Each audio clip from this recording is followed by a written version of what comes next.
za milele. Ni habari gani? Ni habari za Yesu Kristo, mwana wa Mungu. Okay, let's read once again mstari wa 25. Macho yako yako pale kwenye Biblia 1, 2, 3, twende.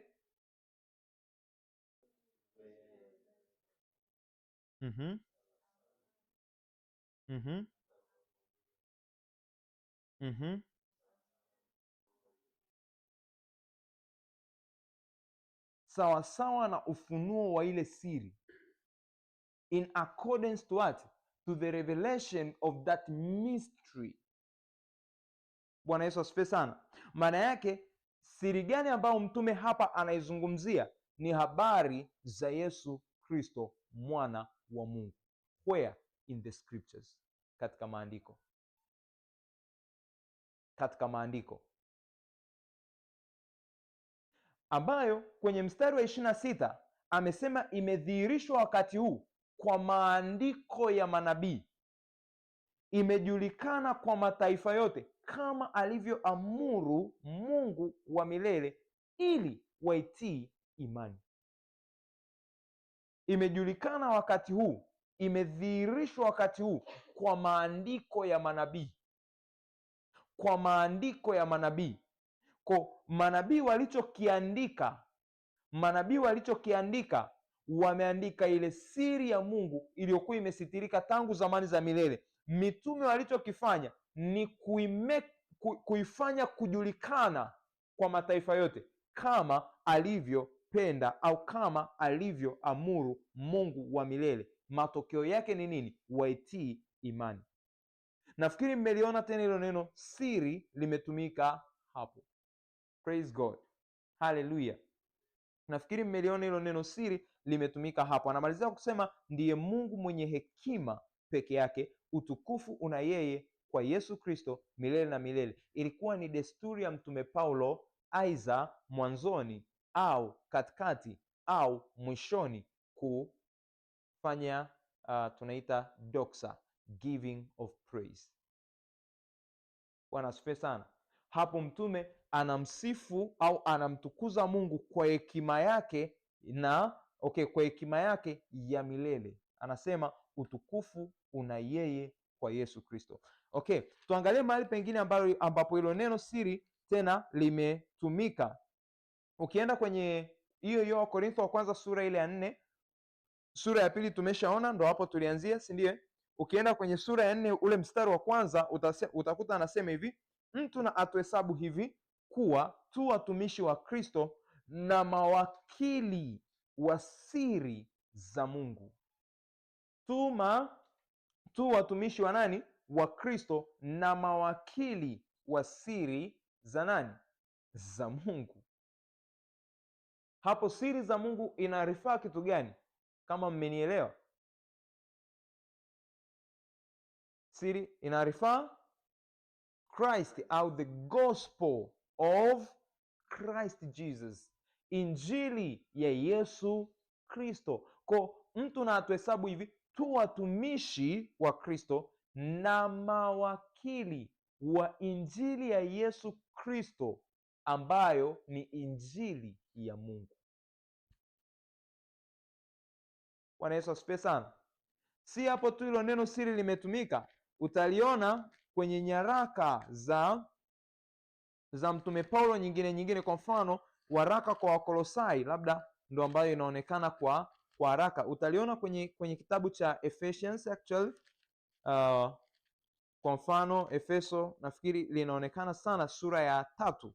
Kwa mfano tupite kwenye Efeso sura ya 3 kwanzia ule mstari wa kwanza. Maandiko yanasema kwanzia ule mstari wa kwanza maandiko yanasema, kwa sababu hiyo mimi Paulo ni mfungwa wake Kristo Yesu kwa ajili yenu ninyi mataifa, ikiwa mmesikia habari ya uwakili wa neema ya Mungu niliyopewa kwa ajili yenu, ya kwamba kwa kufunuliwa nalijulishwa siri hiyo. Kwa kufunuliwa nalijulishwa nini? Siri hiyo, kama nilivyotangulia kuandika kwa maneno machache. Maana yake ukitaka kuifahamu hiyo siri, angalia kuanzia sura ya kwanza mpaka sura ya ngapi? Ya pili. Na utagundua katika sura ya kwanza na sura ya pili anazungumzia kitu gani? Kwenye sura ya kwanza utakuta kitovu ambacho amelenga sana ni ushirika wa kiroho kati ya Kristo na mwamini. Sura ya pili anaonyesha namna gani ambavyo kwa njia ya Kristo uadui uliokuwepo kati ya mwanadamu na Mungu umeondolewa. Lakini sio hivyo tu, uadui uliokuwepo pia kati ya Myahudi na mtu wa mataifa ambao ni sheria au Torati, namna ambavyo Kristo ameishughulikia na kuiondoa. Bwana Yesu asifiwe sana. Kwa hiyo hicho ambacho amekieleza katika sura ya kwanza na sura ya pili, hicho ambacho amekieleza katika sura ya kwanza na sura ya pili, ndo hicho ambacho kwenye sura ya tatu anasema ya kwamba kwa kufunuliwa nalijulishwa siri hiyo. Na utagundua ya kwamba katika nyaraka hizi za Mtume Paulo, especially kwa mfano waraka kwa Efeso, waraka kwa Wakolosai, waraka kwa na nyaraka nyingine, utagundua anazungumzia specifically namna ambavyo mataifa pia wamekubaliwa katika mpango wa Mungu. Bwana Yesu asifiwe sana. Utakuta anazungumzia namna ambavyo mataifa wamefanyeje, wamekubaliwa katika mpango wa Mungu. Bwana Yesu asifiwe sana. Kweli Mungu ametubariki. Haleluya.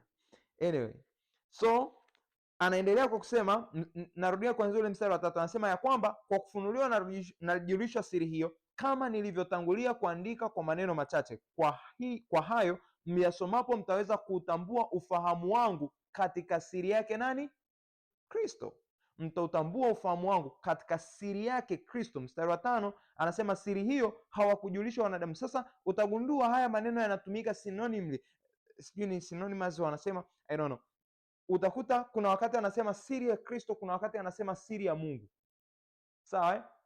Haimaanishi vitu viwili tofauti, ni kitu kile kile. Sawa sawa. Okay, mstari wa 5 kwa anasema siri hiyo hawakujulishwa wanadamu katika vizazi vingine, kama walivyofunuliwa mitume wake watakatifu na manabii zamani hizi katika Roho. Bwana Yesu asifiwe sana. Maana yake katika vizazi vingine ni mambo ambayo yalikuwa ni vigumu kuelewa, ni mambo ambayo hayakuingia katika mioyo yao, hayakuingia katika fahamu zao. Mstari wa 6 anasema ya kwamba mataifa ni warithi pamoja nasi wa nini? Wa urithi mmoja na wa mwili mmoja, na washiriki pamoja nasi wa ahadi yake iliyo katika Kristo Yesu kwa njia ya Injili. Sasa angalia mstari wa 6, namna ambavyo mtume yuko very specific. Tusome mstari wa 6 kwa pamoja. 1 2 3 go. Mhm. Mhm. Mhm. Mhm.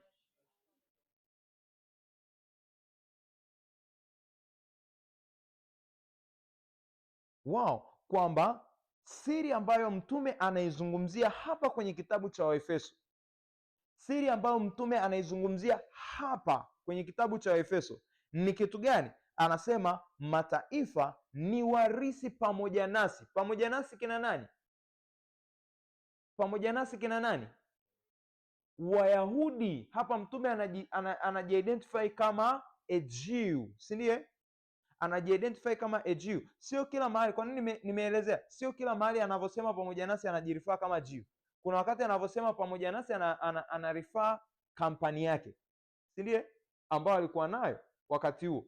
Lakini hapa specifically mtume anajiidentify kama a Jew. Kwa mataifa ni warithi pamoja na Wayahudi wa urithi mmoja na wa mwili mmoja, na washiriki pamoja na Wayahudi wa ahadi yake Mungu iliyo katika Kristo Yesu kwa njia ya Injili.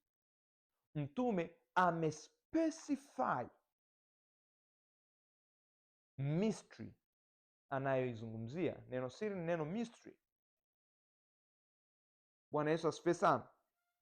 mstari wa 7 anasema, injili hiyo ambayo nalifanywa mhudumu wake kwa kadiri ya kipawa cha neema ya Mungu niliyopewa kwa kadiri ya utendaji wa uweza wake, mimi niliye mdogo kuliko yeye aliye mdogo wa watakatifu wote, nalipewa neema hii ya kuwahubiri mataifa utajiri wake Kristo usiopimika. Contextual, utajiri wa Kristo usiopimika ni nini?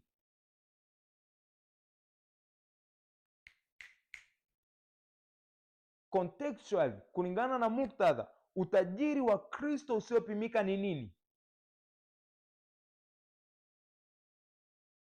Naye anaweza akatusaidia kusolve hiyo puzzle chap chap. Kwa muktadha, utajiri wa Kristo usiopimika ni nini?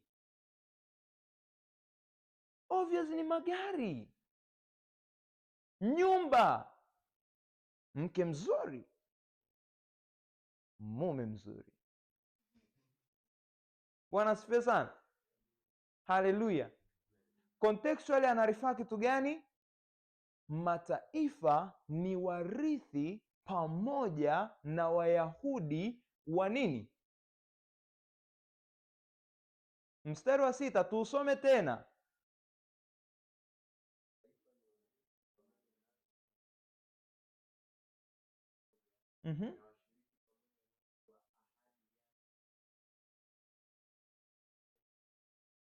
Exactly. Bwana Yesu asifiwe sana. Utajiri anaozungumzia hapo ni namna ambavyo Mungu amewakubali watu wa mataifa kwa njia ya Injili. Nikisema kwa njia ya Injili, maana yake justification by faith in Christ. Huo ndio utajiri ambao mtume specifically anauzungumzia. Tuwarithi pamoja na Wayahudi wa urithi mmoja. Bwana Yesu asifiwe sana.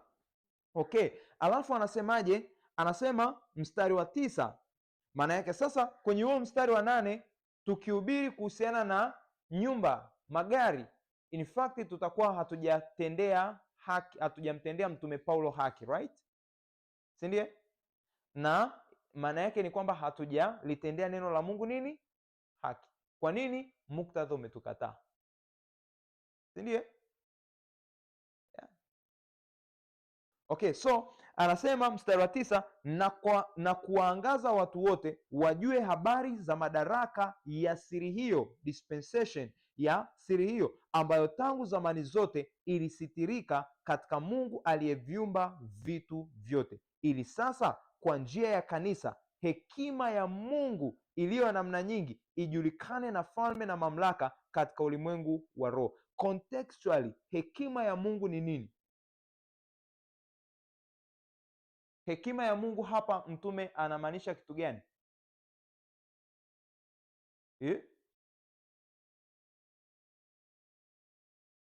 Injili ambayo tumeita siri ya Mungu. Bwana Yesu asifiwe sana. Msiogope, mwalimu anakuja kufundisha vizuri hermeneutics, sawa? Mtasoma tu kwa muktadha. Bwana asifiwe sana. Yes, unaweza ukagundua hapo, ile ambayo juu imeitwa siri ya Mungu, hapa chini ameirifaa kama hekima ya Mungu. Bwana Yesu asifiwe sana. Hekima ya Mungu. Anasema kwa njia ya kanisa hekima ya Mungu iliyo ya namna nyingi ijulikane na falme na mamlaka katika ulimwengu wa roho, kwa kadiri ya kusudi la milele, kwa kadiri ya kusudi la milele alilolikusudia katika Kristo Yesu Bwana wetu. Kwa kadiri ya kusudi la milele ni hekima ambayo haiko subjective to changes. Bwana Yesu asifiwe sana. Unajua, ukiyasoma maandiko matakatifu utajua yamebia the same character of God, yamebeba sifa na tabia za kiungu. Bwana Yesu asifiwe sana. Ukorofi huo tutawaingiza kwenye siri ya Mungu. Bwana asifiwe sana. So ukorofi huo wacha. Kwani lazima mnong'oneze sasa hivi? Utaongea naye, usiogope. Okay. Kwa anasema kwa kadiri ya kusudi la milele alilolikusudia katika Kristo Yesu Bwana wetu. Maana yake hii hekima ya Mungu ni jambo ambalo Mungu alikuwa amelikusudia from eternity past, tangu milele. Ni ujumbe ambao tunauhubiri wapenzi, ni ujumbe ambao ni wa milele, haubadiliki badiliki, iwe jua iwe mvua, kuwe kuna shida kuwe kuna raha, ni ujumbe ambao haubadiliki. Bwana Yesu asifiwe sana. Ni ujumbe ambao haubadiliki. Mwalimu jana alikuwa anafundisha akawa anasema nini? Emotional preaching, akasema na nini tena kingine? Emotional preaching na nini kingine?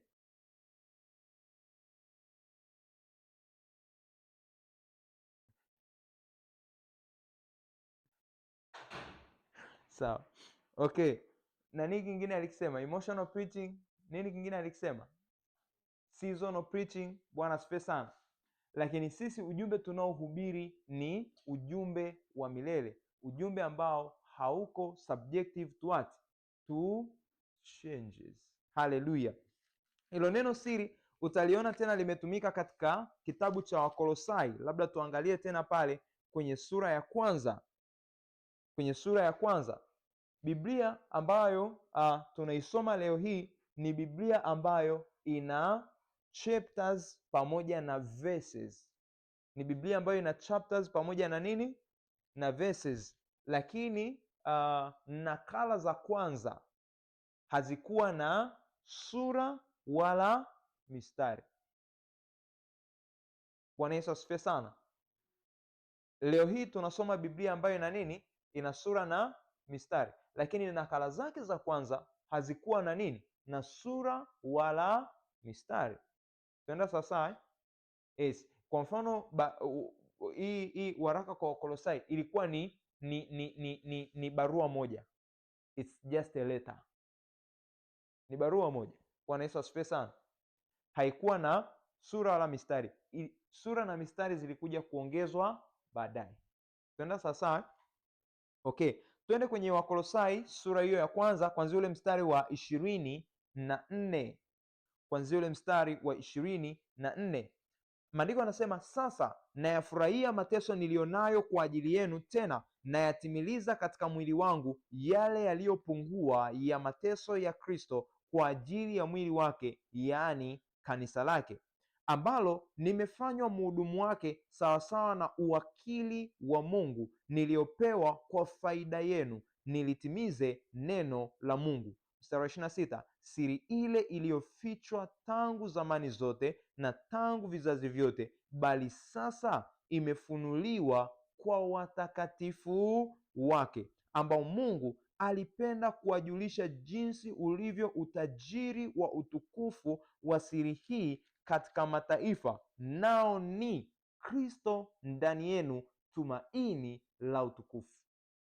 Kristo ndani yenu, tumaini la utukufu. Kwa mtume ana describe siri ya Mungu kwa mataifa kwamba ni Kristo ndani ya watu wa mataifa. Ni Kristo ndani ya watu wa mataifa. Huo ndo utajiri wa utukufu wa siri ya Mungu. Anaendelea kwa kusema, ambaye sisi tunamhubiri habari zake, tukimwonya kila mtu na kumfundisha kila mtu katika hekima yote, tupate kumleta kila mtu mtimilifu katika Kristo. Kumbukeni tulisema kwamba Mungu anatukamilisha au Mungu anatufanya imara kwa njia gani? Injili, si ndiye? Mungu anatufanya imara kwa njia gani? Injili. Tunaenda sawasawa. Sasa hapa mtume anasema kwamba tunamhubiri habari zake huyo Kristo, tukimwonya kila mtu na kumfundisha kila mtu katika hekima yote, ili nini? Tupate kumleta kila mtu mtimilifu kwa Kristo. Maana yake preaching of the gospel ni namna ya kuwakamilisha watu wa Mungu, tupate kumleta kila mtu mtimilifu kwa Kristo. Tupate kumleta kila mtu mtimilifu kwa Kristo.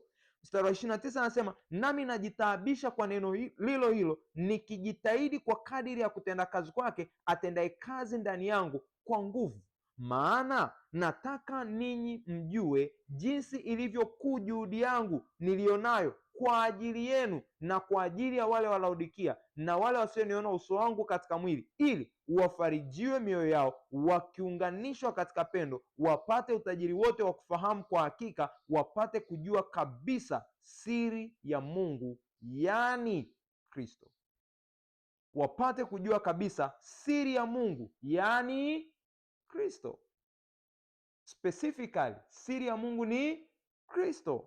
Anasema, ambaye ndani yake yeye hazina zote za hekima na maarifa zimesitirika. Bwana Yesu asifiwe sana. Hazina zote za hekima na maarifa zimefanya nini? Zimesitirika. Tunaenda sasa, maana yake kumfahamu, kumjua Kristo ni access katika hekima na maarifa ya kiungu. Katika yeye hekima, maarifa yamesitirika. Kwa hiyo kumfahamu Kristo ni kufahamu hekima na maarifa ya kiungu. Bwana Yesu asifiwe sana. So turudi kwenye Wakorintho wa kwanza sasa, sura ile ya 2. Kwa iko hekima tunaizungumza kati ya wakamilifu, ambayo hiyo hekima haiko subjective to changes, haibadiliki. Hiyo hekima haibadiliki. Anasema ni hekima ya Mungu iliyo katika siri, ni hekima iliyofichwa ambayo Mungu aliazimu tangu milele. Mungu aliikusudia tangu milele. Na kwenye huo mstari anasema ni kwa utukufu wa nani? Kwa utukufu wa nani? Kwa utukufu wa nani? Kwa utukufu wa nani? Kwa utukufu wa nani? Kwa utukufu wetu. Kwa utukufu wetu. Maana yake hiyo hekima ya Mungu ambayo imestirika tangu zamani za milele ililenga kutuleta katika utukufu, ililenga kumglorify mwanadamu. Kumbukeni, wote wametenda dhambi na kufanyeje? Can you see? Kwa hekima hii ya Mungu inalenga kitu gani? To bring us unto glory. Kwenye sura ya 8 ya kitabu cha Warumi ana summarize mambo 5. Alitujua tangu asili, alituchagua tangu asili, akatuita, akatuhesabia haki, akafanya nini? Akatutukuza. Bila shaka nimepita hapo haraka, kuna watu hata hawajajua nimerecite verse nani gani, portion gani. Bwana asifiwe sana. Kwa ni hekima ambayo iliazimu kutuleta mahali pa utukufu, kututukuza. Kwa anasema kwa utukufu wetu, ambayo wenye kuitawala dunia hii hawaijui hata mmoja, na kama wangaliijua wasingemsulubisha Bwana utukufu.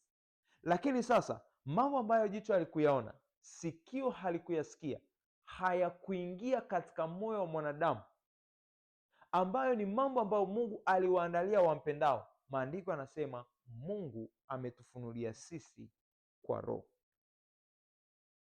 Maandiko yanasema Mungu ametufunulia sisi kwa Roho. Sema, I have access to spiritual understanding. I have access to spiritual understanding by the Spirit. By the Spirit. Nani atutafsiria kwa Kiswahili?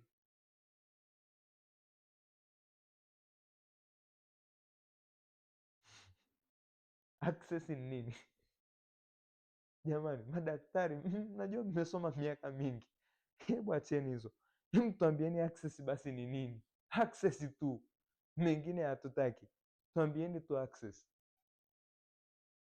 Mwana saikolojia. Mna majina makubwa. Nini? Nini? fursa.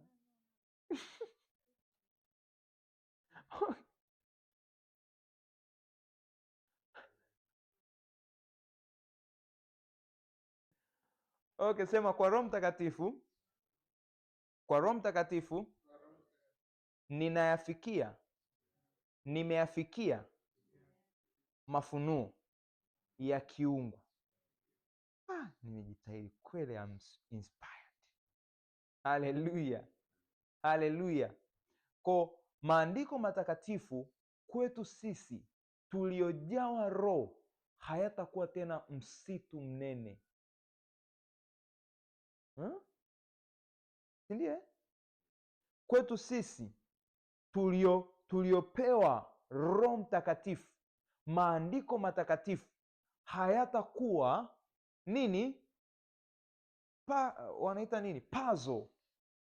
Hayatakuwa fumbo, hayatakuwa fumbo, maana maandiko yamesema Mungu ametufunulia sisi kwa Roho, ametufunulia.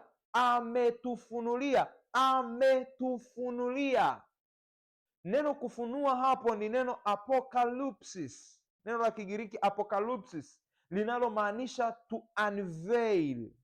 Apocalypsis inaandikwa hivyo hivyo, apocalypsis, APOLY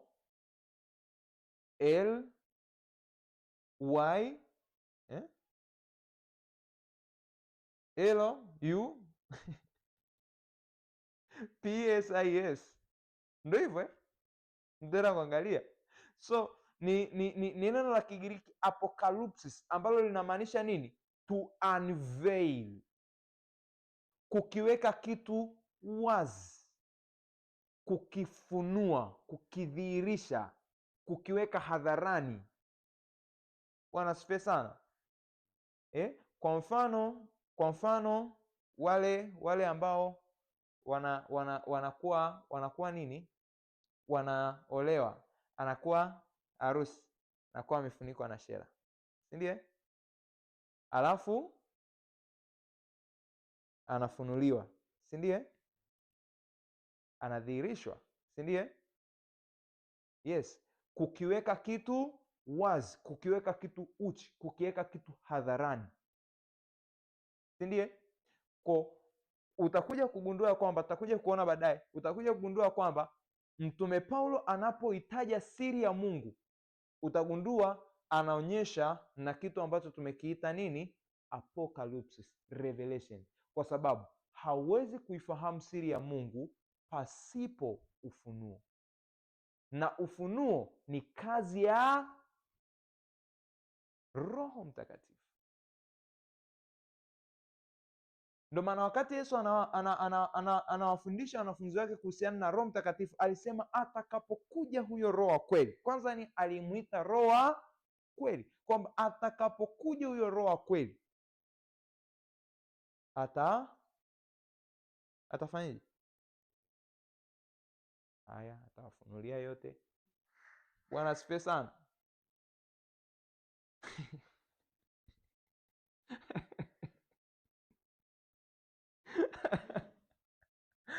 Okay, Bwana asifiwe sana.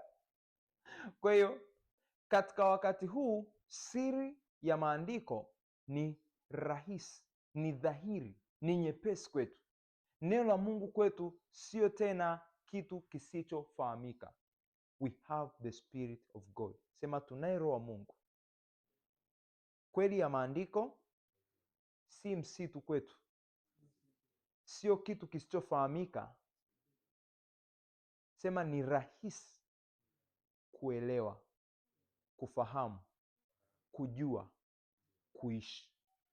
Haleluya. Tunaweza tukasimama tafadhali? Tunaweza tukasimama tafadhali? Kuna mtu anasema afadhali. Ni kwamba tu nataka msimame, mjinyoshe ili mkae sasa tuanze darasa. Okay, natamani kwa dakika moja umwombee mwenzako, umwombee jirani yako. Tafute jirani yako ambaye utamwombea mwe wawili wawili. Tafute jirani yako ambaye utamwombea. Kitu gani ambacho tunamwombea? Tunamwombea kile ambacho kimeandikwa kwenye kitabu cha Efeso sura ya 1. Tunamwombea kile ambacho kimeandikwa katika kitabu cha Efeso sura ya 1. Sawa? Tunamwombea jirani, tunamwombea kile ambacho Mtume Paulo alikuwa anawaombea wa Efeso. Sawa? Sura ya 1 mstari ule wa 17 anasema, Mungu wa Bwana wetu Yesu Kristo, Baba wa utukufu, awape ninyi roho ya hekima na ya ufunuo katika kumjua. Awape ninyi roho ya hekima na ufunuo katika kumjua. Macho ya mioyo yenu yatiwe nuru, mjue tumaini la mwito wake jinsi lilivyo, na utajiri wa utukufu wa urithi wake katika watakatifu jinsi ulivyo, na ubora wa ukuu wa uweza wake ndani yetu tuaminio jinsi ulivyo. Bwana asifiwe sana. So kitu gani ambacho unaenda kumwombea mwenzako? Unaenda kumwombea mwenzako ya kwamba kwa Roho Mtakatifu apokee hekima inayoleta ufunuo katika moyo wake, katika fikra zake, katika fahamu zake ya siri ya Mungu. Kwenye kampu hii mafundisho yanapopita yawe rahisi katika fahamu zake kueleweka. Awe mwepesi kuweza kuchota na kunywa katika ule mto wa maarifa ya kiungu ambayo yanamwagwa katika kampu hii. Bwana Yesu asifiwe sana. Bwana Yesu asifiwe sana. Tumeelewana? Tumeelewana? Okay, you can pray for your neighbor. Ledo skubra antoro